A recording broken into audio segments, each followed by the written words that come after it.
ए महबूब, हमने आपको नहीं भेजा मगर हर आलम के लिए रहमत बनाकर, मतलब जितने भी आलम हैं सबके लिए रहमत बनाकर। जहाँ बानी अता कर दें, भरी जन्नत हिबा कर दें। जहाँ बानी अता कर दें, भरी जन्नत हिबा कर दें। नबी मुख्तारे कुल हैं, जिसको जो चाहें अता कर दें। बेशक, सुभान अल्लाह। हजरात, जिस नबी कौनैन सल्लल्लाहु अलैहि वसल्लम का जिक्र खैर करने के लिए हम लोग यहाँ इकट्ठा हुए, सुनने या बयान करने के लिए, उसी रसूल कौनैन सल्लल्लाहु अलैहि वसल्लम की विलादत मुबारका का ये महीना है। 12 तारीख को सुबह सादिक के वक्त जब रात जा रही थी, दिन आ रहा था, ऐसे में क्योंकि रात की तमन्ना थी कि अल्लाह के महबूब मेरे अंदर आएँ, ताकि मुझे ये फ़ौक़ियत हासिल हो जाए कि अल्लाह के महबूब रात में तशरीफ़ लाए।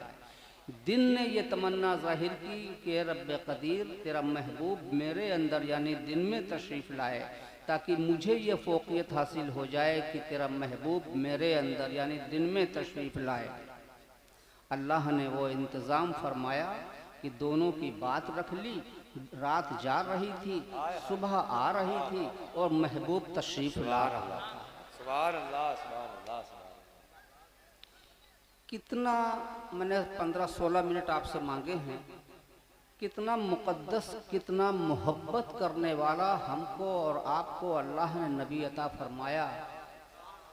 इसकी एक वाक़े से आप अंदाज़ा लगा सकते हैं कि हमसे और आपसे मोहब्बत की किस हद तक मोहब्बत है। सरकार करीम सल्लल्लाहु अलैहि वसल्लम मेराज की शब जब तशरीफ़ ले गए, अल्लाह ने बुलाया, तशरीफ़ ले गए। जिब्रील अलैहिस्सलाम को हुक्म हुआ, जिब्रील मेरा महबूब को जन्नत की सैर कराओ। मैं बहुत इख्तिसार से अर्ज़ कर रहा हूँ। जिब्रील अलैहिस्सलाम जन्नत में लेकर के अल्लाह के महबूब अलैहिस्सलाम को तशरीफ़ ले गए, तो सरकार करीम अलैहिस्सलातु व तस्लीम की निगाह पाक एक कोठरी पर पड़ी। एक कोठरी, एक कमरा जो भी कहिए छोटा सा, वो बना हुआ था सोने का। उस पर निगाह पड़ी। सरकार ने फरमाया, जिब्रील ये कोठरी कैसी है? जिब्रील अलैहिस्सलाम, अल्लाह का हुक्म हुआ, जिब्रील इसको खोलकर मेरे महबूब को दिखा दो। जब अल्लाह का ये हुक्म हुआ, जिब्रील अलैहिस्सलाम ने वो कोठरी खोली, ताला खोला, कोठरी खोली तो उसके अंदर एक संदूक सोने का रखा हुआ था जिसमें ताला पड़ा हुआ था। फिर हुक्म रब्बी हुआ, जिब्रील महबूब को ये भी दिखा दो। जिब्रील अलैहिस्सलाम ने वो संदूक खोला, उसके अंदर दूसरा संदूक निकला, उसके अंदर तीसरा संदूक निकला, फिर चौथा संदूक निकला और फिर उसके अंदर पांचवा संदूक निकला। उस संदूक के अंदर एक जुब्बा मुबारक रखा हुआ था। जुब्बा जानते हैं ना आप लोग, जो पहनते हैं उलमा। एक जुब्बा मुबारक रखा हुआ था। अल्लाह का हुक्म हुआ जिब्रील अलैहिस्सलाम को कि जिब्रील इस जुब्बे को मेरे महबूब को ज़ेब-ए-तन करा दो, यानी पहना दो। वो जुब्बा जिब्रील अलैहिस्सलाम ने निकाला, अल्लाह मेरे आपके पैगंबर पाक सल्लल्लाहु अलैहि वसल्लम को ज़ेब-ए-तन करवाया, यानी पहनाया। फिर मेरे आपके आका सल्लल्लाहु अलैहि वसल्लम ने अल्लाह की बारगाह में अर्ज़ किया, रब्बे क़दीर, ये जुब्बा सिर्फ मेरे लिए है या मैं अगर चाहूँ किसी को देना तो दे सकता हूँ? अल्लाह का हुक्म हुआ, महबूब अगर तुम किसी को देना चाहते हो तो दे सकते हो। सुभान बात हो गई। मस्जिद नबवी शरीफ में सरकार करीम अलैहिस्सलातु व तस्लीम जलवागर हैं, तशरीफ़ फरमा हैं और आपके सहाबा कराम भी तशरीफ़ फरमा हैं। अल्लाह के महबूब अलैहिस्सलातु व तस्लीम ने उस जुब्बे मुबारक की पूरी बात बताई। जब पूरी बात बताई तो सरकार सिद्दीक़ अकबर रज़ियल्लाहु अन्हु खड़े हुए, अर्ज़ किया, या रसूल अल्लाह, इसको मुझे अता कर दीजिए आका। अल्लाह के महबूब अलैहिस्सलाम ने फरमाया, सिद्दीक़ इसको लेकर क्या करोगे? अर्ज़ किया, ए आका, इसको पहनकर मैं दुनिया में सिद्क़ यानी सच्चाई को आम कर दूंगा। फरमाया, बैठ जाओ। सरकार फारूक आज़म रज़ियल्लाहु अन्हु खड़े हुए, अर्ज़ किया, सरकार मुझे अता फरमा दीजिए। आपने फरमाया फारूक इसको लेकर क्या करोगे? अर्ज़ किया ए अल्लाह के महबूब इसको पहनकर मैं दुनिया में अदल यानी इंसाफ को कायम कर दूंगा। आपने फरमाया बैठ जाओ। सरकार सैयदना उस्मान गनी रज़ी अल्लाह अन्हु खड़े हुए, अर्ज़ किया सरकार मुझे अता फरमा दीजिए। फिर वही हुक्म हुआ उस्मान इसको लेकर क्या करोगे? आप गौर करिएगा इस बात पर। फरमाया उस्मान इसे लेकर क्या करोगे? अर्ज़ किया ए अल्लाह के महबूब इसको लेकर मैं दुनिया में सखावत को आम कर दूंगा। फरमाया बैठ जाओ। बैठ गए। मौलाए कायनात खड़े हुए। मौलाए कायनात खड़े हुए, अर्ज़ किया या रसूल अल्लाह आका मुझे अता फरमा दीजिए। अल्लाह के महबूब का फिर वही सवाल, अली इसको लेकर कि क्या करोगे? मौलाए कायनात अर्ज़ करते हैं या रसूल अल्लाह मेरे आका सल्लल्लाहु अलैहि वसल्लम इसको पहनकर मैं आपके उम्मत के ऐबों को गुनाहों को छुपा लूंगा। नारे तकबीर, नारे रिसालत, नारे हैदरी। इसको पहनकर मैं आपकी उम्मत के ऐबों को गुनाहों को छुपा लूंगा। सरकार फरमाते हैं अली ये तुम्हारे लिए है। सुभान अल्लाह, सुभान अल्लाह, सुभान। जानते हैं सरकार सिद्दीक़ अकबर रज़ी अल्लाह अन्हु को बादा ज़ंबिया अफ़ज़लुल बशर बादा ज़ंबिया बित्तहक़ीक़ सय्यदना अबू बकर सिद्दीक़ रज़ी अल्लाह अन्हु, ये मर्तबा है सिद्दीक़ अकबर रज़ी अल्लाह अन्हु का। अल्लाह के महबूब दानाए ग़ुयूब फरमाते हैं कि मेरा किसी पर कोई कर्ज नहीं सिर्फ अबू बकर को छोड़कर। ये हैं सरकार सिद्दीक़ अकबर रज़ियल्लाहु अन्हु। फरमाते हैं मेरे बाद कोई नबी होता तो उमर होते। फरमाते दुनिया में अगर कोई दो नूर वाला है तो सरकार उस्मान गनी रज़ियल्लाहु अन्हु हैं, और हम आप अल्हम्दुलिल्लाह चारियारी और पंजतनी दोनों हैं ना। हम और आप अल्हम्दुलिल्लाह चारियारी भी हैं और पंजतनी भी हैं, और जब चारियारी हैं तो जुमला सहाबा वाले हैं और मसलके आला हजरत वाले हैं। जब तक मसलके आला हजरत वाले बने रहेंगे ना, जभी तक सहाबाए कराम वाले बने रहेंगे, जभी तक चारियार वाले रहेंगे, जभी तक पंजतन पाक वाले भी रहेंगे। हमेशा इस बात को बहुत ही अपने दिल में बसा लीजिए, दिमाग में बसा लीजिए कि अगर कोई मसलके हक मसलके सच है तो मसलके आला हजरत ही है।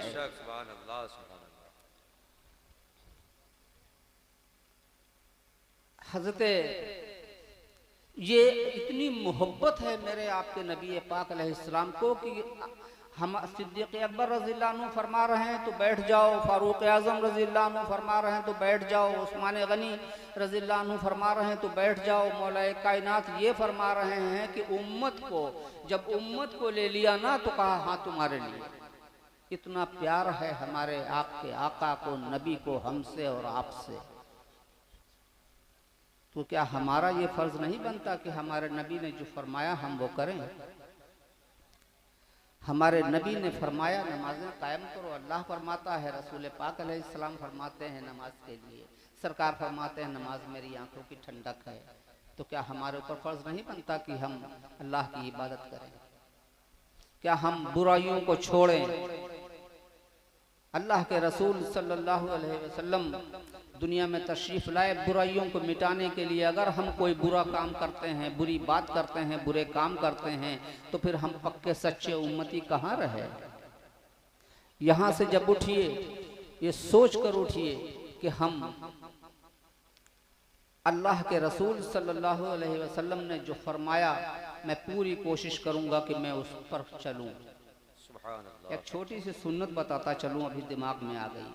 जिनके दाढ़ी है तो सुभान अल्लाह, जिनके दाढ़ी नहीं है सर के बाल तो हैं ही हैं। आप लोग कंघा करते हैं ना कि नहीं करते हैं? सब करते हैं। बस सिर्फ इतना आज से काम करिएगा सुबह से कि जब कंघा करिएगा तो सोच लीजिएगा दिल में खाली कि मेरे नबी की सुन्नत है। वाह वाह वाह वाह। जब कंघा करिएगा, मेरी माँ बहनें हों चाहे आप लोग हों, जब कंघा करिएगा तो दिल में सिर्फ इतना सोच लीजिएगा कि मेरे आका सल्लल्लाहु अलैहि वसल्लम की सुन्नत है। आपने कंघा भी कर लिया और सुन्नत भी अदा हो गई। सुभान अल्लाह, सुभान। करिएगा ना? किस किस बात के ऊपर बताया जाए? अल्लाह के महबूब अलैहिस्सलाम ने इल्म पर बहुत जोर दिया। आप भी पढ़िए, अपने बच्चों को पढ़ाइए। अगर आप गोश्त रोटी खाते थे छोड़ दीजिए, दाल रोटी खाइए। दाल खाते थे चटनी खा लीजिए, लेकिन बच्चों को पढ़ा दीजिए। अच्छे से अच्छी तालीम उनको दिलाइए। पढ़ा लिखा समाज होगा।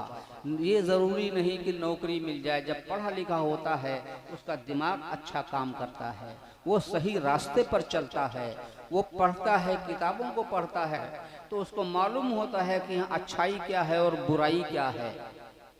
मेरे नबी सल्लल्लाहु अलैहि वसल्लम रहमतल लिल आलमीन बनकर के आए हैं। रब्बुल आलमीन ने, अल्लाह रब्बुल आलमीन है, तो रसूल को, अपने महबूब को रहमतल लिल आलमीन बना के ही तो पैदा करता।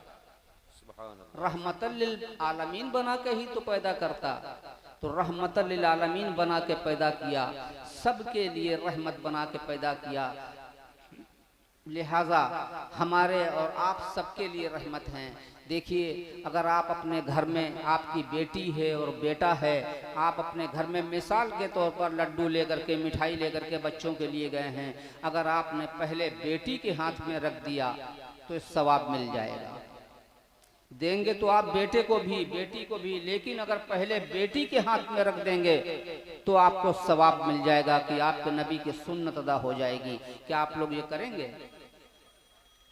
इंशाअल्लाह। बहरहाल, मैंने कहा था मेरी तबीयत ठीक नहीं, मेरे हार्ट की सर्जरी हुई थी, तो इसलिए थोड़ा बोलने में दिक्कत है।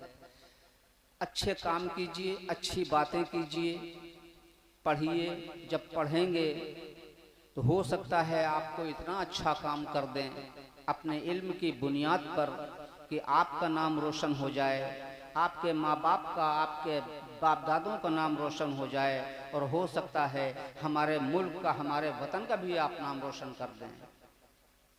वतन की बात मैंने कही तो ऐसे ही नहीं कही, मैं जो कहूँगा, जो बात कहता हूँ, अल्लाह या उसके रसूल की बात ही कहूँगा। सरकारे करीम, सुन लीजिए इस बात को भी, बात निकल आई है। सरकारे करीम सल्लल्लाहु अलैहि वसल्लम ने मदीना मुनव्वरा से जब मक्का मुअज़्ज़मा हिजरत फरमाई, तो मक्का मुअज़्ज़मा आपके वतन से जब कोई भी जाता था तो सबसे पहले सरकार मक्का मुअज़्ज़मा अपने वतन का हाल पूछा करते थे। किसी भी आलिम से आप पूछ लीजिए, सबसे पहले अपने वतन का हाल पूछा करते थे। सैयदना बिलाल रज़ियल्लाहु ताला अन्हु, तो वहाँ की एक घास धूप की तरह होती है, थोड़ी चौड़ी पत्ती होती है, खुशबूदार, हजरत कुछ ऐसे उसका नाम है, उस घास का भी हाल पूछा करते थे। मालूम ये हुआ अपने वतन से मोहब्बत करना हमारे नबी की सुन्नत है। सुभान अल्लाह, सुभान अल्लाह, सुभान अल्लाह। हमारा वतन, हमारा मुल्क हिंदुस्तान है। हम अपने वतन से इसलिए मोहब्बत करते हैं और वफादार हैं और रहेंगे क्योंकि हमारे नबी की ये सुन्नत है। हमारे नबी ने वतन से मोहब्बत का दर्स दिया है। बहरहाल, पढ़ाइए अपने बच्चों को, बुराइयों से बचिए, अच्छे काम कीजिए, ताकि कहें लोग कि फलां का बेटा जा रहा है, फलां का पोता जा रहा है, लोग अच्छा कहें आपको। हमारी ख्वाहिश भी यही है और यही हमारी खुशी है। अगर हमको खुशी आप देना चाहते हैं तो अच्छाइयों के रास्ते पर आप चलना शुरू कर दीजिए। लड़ाई झगड़ा, गाली गलौज, ये सब छोड़ दीजिए।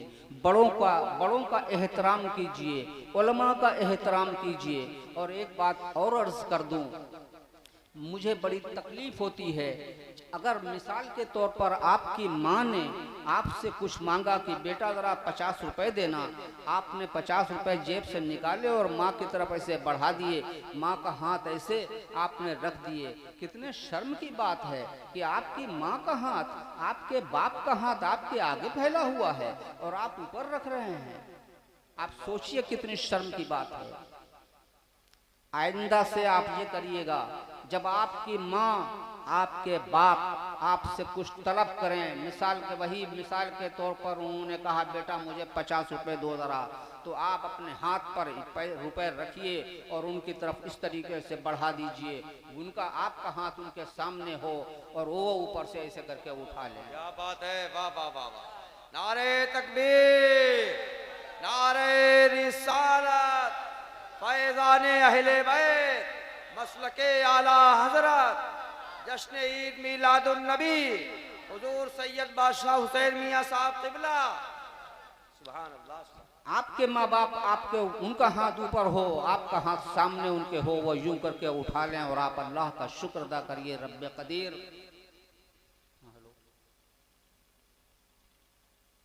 रब्बे कदीर तेरा एहसान। और मेरी माँ बहनें यहाँ बैठी हुई हैं, इनके लिए मैं एक छोटी सी बात बता दूं। बाबा फरीद गंज शकर रहमतुल्लाह अलैह, मैं हालांकि बयान कर चुका हूँ, बाबा फरीद गंज शकर रहमतुल्लाह अलैह बहुत बड़े बुजुर्ग हुए, बहुत पाए के बुजुर्ग हुए हैं। जंगल में इबादत कर रहे थे, सुबह का वक्त था, देहातों में, गाँवों में, जंगलों में चिड़ियाँ सुबह झुंड के झुंड आती हैं। चिड़ियों का झुंड आ रहा था, आप उड़ा रहे थे, वो चहचहा रही थी, आपकी इबादत में खलल पड़ रहा था। आप उड़ा रहे थे, एक आया, दो आया, 10 आए, 15 बार झुंड के झुंड आ रहे हैं, आप उड़ा रहे हैं। आखिर में आपको गुस्सा आ गया, एक झुंड आया, आपने फरमाया मर जाओ, वो मर गई, वो चिड़ियाँ सब मर गई, बात खत्म हो गई। कुछ दिनों के बाद बाबा फरीद, मेरी माँ बहनें इसको गौर से सुने, एक बहुत बड़ी नसीहत आपको मैं दे के जा रहा हूँ, आप सब समझदार हैं, मेरी बात को समझ लेंगे। बाबा फरीद गंज शकर रहमतुल्लाह अलैह कुछ अरसे के बाद में कहीं तशरीफ लिए जा रहे थे, एक कुआं पड़ा, कुएं पर कुछ औरतें पानी भर रही थीं, आपको प्यास लगी, आप गईं और जाकर के कहा एक से, बहन मुझे पानी पिला दो। उन्होंने अपनी गगरी भरी और चलती बनी। दूसरी जब भरने लगी तो फिर आपने फरमाया बहन मुझे पानी पिला दो, प्यास लगी है। उन्होंने भी अपनी गगरी मटकी भरी और चली गईं, सब औरतें चली गईं। आखिर में एक औरत बची, जब वो चलने लगी तो आपने फरमाया बहन पानी पिला दो, वरना, जैसे ही इतना कहा बहन पानी पिला दो वरना, वो औरत पीछे मुड़ी और उसने कहा बाबा ये जंगल की चिड़ियां नहीं हैं जिनसे कहा था मर जाओ, मर गई थी। अल्लाह अल्लाह। और ये कह करके वो चली गई। अब बाबा फरीद गंज शकर रहमतुल्लाह अलैह बड़े परेशान कि या अल्लाह 50 किलोमीटर दूर जंगल का हाल इनको कैसे मालूम। पीछे पीछे हो लिए वो घर के अंदर चली गई, देखा बहुत गरीब घर की औरत थी, वो टूटा फूटा दरवाज़ा लगा हुआ था, कच्ची मिट्टी की दीवारें थीं टूटी हुई। आपने कुंडी बजाई, वो फिर निकली, पूछा बाबा क्या बात है। आपने फरमाया ये बताओ बहन ये मर्तबा कहाँ से पाया, क्या पढ़ती हो तुम, कौन सी इबादत करती हो, क्या पढ़ती हो कि तुमको ये 50 किलोमीटर दूर का हाल तुमको मालूम हो गया। फरमाया बाबा मैं तो सही से इस नमाज भी नहीं पढ़ पाती, टूटी फूटी नमाज पढ़ लेती हूँ। फरमाया फिर मर्तबा कहाँ से मिला। फरमाया सुनो बाबा, मेरा शौहर, मेरी माँ बहनें सुने। उस बहन ने फरमाया बाबा मेरा शौहर बहुत गरीब है, बहुत गरीब है, वो दिन भर लकड़ी काटता है, शाम को बेच करके जो 4 पैसे मिलते हैं आटा दाल ले आता है, उसी में जो कुछ होता है गुजारा हो जाता है, जैसे तैसे करके पेट भर जाता है। बाबा एक दिन मेरा शौहर आया और उसके बहुत तेज़ बुखार था, बहुत तेज़ बुखार था। वो आया और आकर के चारपाई पर बैठ गया आंगन में और उसने मुझसे पानी मांगा। मैं पानी लेकर के उसके पास गई। बुखार इतना तेज था कि वो बुखार की शिद्दत में बेहोश हो गया था, वो गाफिल हो चुका था। मैंने सोचा अब क्या करूं, अगर मैं पानी लेकर के हटती हूं, मेरे शौहर को प्यास लगी, इसको होश आ गया और इसने फिर पानी मांगा और मैं भी दिन भर की थकी हुई हूँ, अगर मैं पानी न दे सकी तो इसको परेशानी होगी। मैंने ये फैसला किया कि मैं रात भर यूं ही खड़ी रहूंगी, ऐसा न हो मेरे शौहर को कोई तकलीफ पहुंच जाए। मैं खड़ी रही, रात भर पानी लिए खड़ी रही। सुबह फजर की अजान हुई, मेरे शौहर की आंख खुली, उसने मुझे देखा, पूछा तुम कैसे खड़ी हो। मैंने पूरी बात बताई। मेरा शौहर उठ के बैठ गया और उसने अल्लाह की बारगाह में अपने हाथों को उठाया, रोना शुरू किया, अर्ज किया रब्बे कदीर मैं अपनी बीवी से बहुत खुश हूँ, ऐ अल्लाह मैं इसको कुछ इनाम देना चाहता हूँ, लेकिन रब्बे कदीर मेरे पास तो कुछ है नहीं, मेरे पास तो कुछ भी नहीं है। मैं इसको क्या दूं, और दिल चाहता है कि इसको अपनी बीवी को इनाम दूं। ऐ रब्बे कदीर, अगर मैं नहीं दे सकता तू तो दे ही सकता है ना, मेरी तरफ से तू दे दे। सुभान अल्लाह, सुभान अल्लाह। और फरमाती हैं वो बहन कि बाबा मेरे शौहर ने ये दुआ की और उसके हाथ नीचे आ नहीं पाए थे कि अल्लाह ने मुझको विलायत अता फरमा दी। सुभान अल्लाह, नारे तकबीर, अल्लाह ने नारे मुझको रिसालत, विलायत अता फरमा दी। अल्लाह, सुभान अल्लाह। मेरी माँ बहनें सब समझदार हैं माशाअल्लाह, मेरे कहने का मकसद समझ गई। मुझे ज्यादा देर बात नहीं करना, बस फिर वही आपसे कहना है कि अच्छाइयों पर चलिए, बुराइयों को छोड़ दीजिए और इल्म हासिल करिए, पढ़िए, खूब पढ़िए, आलिम बामल बनिए। अगर दुनियावी तालीम हासिल कर रहे हैं तो वो भी आला से आला तालीम हासिल कीजिए, उलमा का अदब कीजिए, उलमा की ताज़ीम, उलमा का अदब हम पर वाजिब है। दूसरी बात ये, एक बात याद रखिएगा कि ये भी इंसान हैं, ये भी इंसान हैं, कहीं कोई लग़्ज़िश कभी हो सकती है। इसका ये मतलब नहीं है कि हम सरेआम इनकी तौहीन करें, इससे बचिए। अल्लाह ताला हमको सबसे पहले, फिर आप सबको, हम सब के अहले ख़ानदान को नस्लन दर नस्लन सही मसलक आला हज़रत पे कायम रखे, आमीन। और अपने अपने महबूब के महबूबीन की मोहब्बत की का गले में पट्टा डाल करके दुनिया से रुखसत करे। यही अगर कबूल कर लिया तो हमारा यहाँ भी बेड़ा पार और वहाँ भी इंशाअल्लाह बेड़ा पार। बस जो मैंने पहले कहा था कि चारियारी और पंजतनी दोनों बन के रहिएगा, और जब चारियारी हैं तो जुमला सहाबाए कराम वाले हैं, और मसलक आला हजरत पर सख्ती से कायम रहिएगा। हमारे घर का हर फर्द मसलक आला हजरत को लेकर हम लोग पत्थर की चट्टान हैं, चाहे मेरे भाई हों या हम हों या मेरे बच्चे, मेरे भाइयों के बच्चे हों, पत्थर की चट्टान हैं, टूट तो सकते हैं लेकिन झुक नहीं सकते। वाह वाह वाह वाह वाह। बस इसी पर कायम रहिएगा। वाह, अल्हम्दुलिल्लाह। माशाअल्लाह, नबी की बात जो माने वही